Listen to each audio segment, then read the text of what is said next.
राजनीति में भ्रष्टाचार की विदाई के लिए यूपीए की सरकार के समय भी एक अध्यादेश लाया गया था, जिसकी कॉपी राहुल गांधी ने, आपको याद हो कि सरेआम फाड़ दी थी और नैतिकता का हवाला दिया गया था।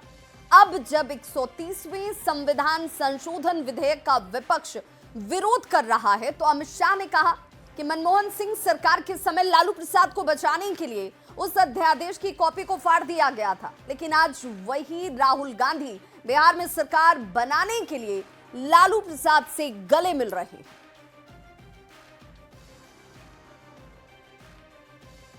एक बात का सवाल जवाब दीजिए, नॉन बीजेपी बीजेपी छोड़ दीजिए, दोनों के लिए समान कानून है, परंतु किसी ने भी जेल से सरकार चलानी चाहिए क्या?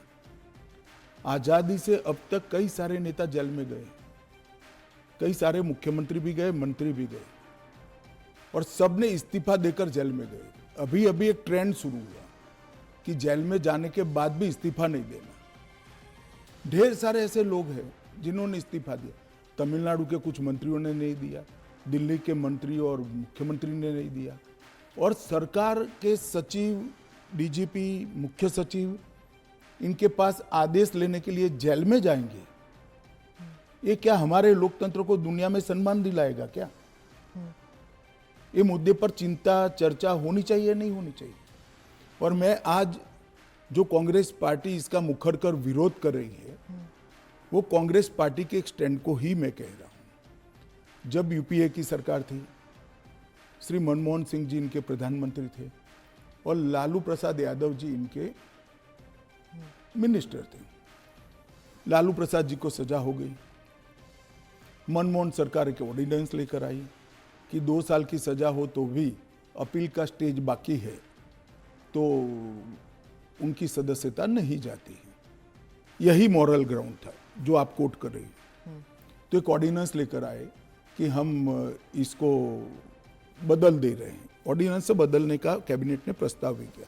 यही श्री राहुल गांधी इसको कंप्लीट नॉनसेंस कहकर सार्वजनिक रूप से प्रेस कॉन्फ्रेंस में फाड़े थे ऑर्डिनेंस को। और देश की कैबिनेट ने और देश के प्रधानमंत्री ने जो फैसला लिया था, उनकी पार्टी के ही प्रधानमंत्री ने जो फैसला लिया था, उसका मॉरल ग्राउंड पर उन्होंने मखौल उड़ाया था। और मनमोहन सिंह एक सॉरी फिगर बनकर रह गए थे पूरी विश्व के सामने। आज वही राहुल गांधी बिहार में सरकार बनाने के लिए सजा हो गई, वो लालू प्रसाद जी को गले मिल रहे हैं। ये ड्यूअल स्टैंडर्ड नहीं है क्या? ये शोभा देता है क्या? तो केंद्रीय गृह मंत्री अमित शाह ने राहुल गांधी पर सीधा आरोप लगाया है और बिहार में सरकार बनाने के लिए लालू प्रसाद से गले वो मिल रहे हैं। इस पर बिहार में जुबानी जंग इस वक्त तेज हो चुकी है। तो राहुल गांधी जी आपने संसद में प्रतीक के रूप में अध्यादेश फाड़ा था, आज भ्रष्टाचारी के सामने दंडवत हो गए हैं।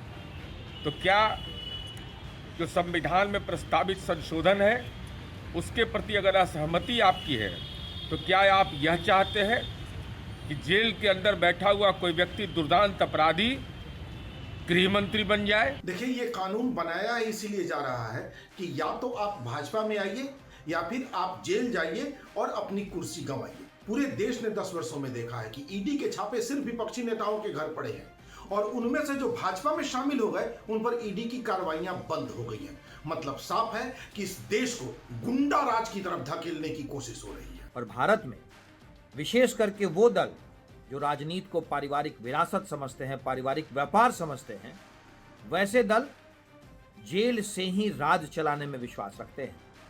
लालू प्रसाद यादव हों या इनके जितने भी साथी संगी हैं, सब बड़े फक्र के साथ जेल से ही मुख्यमंत्री कार्यालय चलाते हैं। ऐसे लोगों के लिए तो झटका है। 130वां संशोधन विधेयक जो लाया गया है, ये कहीं न कहीं विपक्षी दलों के नेताओं, विपक्षी दलों के मुख्यमंत्री, विपक्षी दलों के मंत्री को साधने का माध्यम बनेगा। और जिस तरह का ट्रैक रिकॉर्ड केंद्र सरकार का रहा है, भारतीय जनता पार्टी का रहा है, ये सभी लोगों ने देखा है। इसलिए भारतीय जनता पार्टी इस मामले में राजनीति न करे।